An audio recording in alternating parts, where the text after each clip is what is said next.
Okay, we're starting with one 14-ounce, actually 15-ounce can of tomato sauce, 8 packets of Splenda,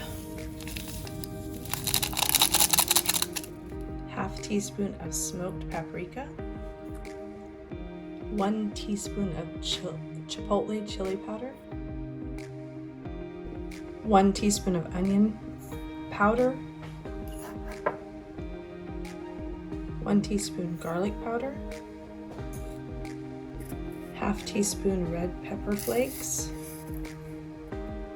½ teaspoon salt, 1½ teaspoons of Worcestershire sauce, 1 tablespoon of liquid smoke, 1/4 cup of apple cider vinegar, 1 teaspoon of molasses,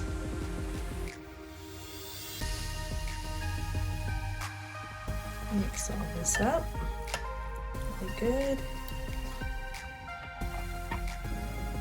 Last, we're going to mix 1/4 cup of water with 1½ teaspoons of cornstarch. And this is your thickener.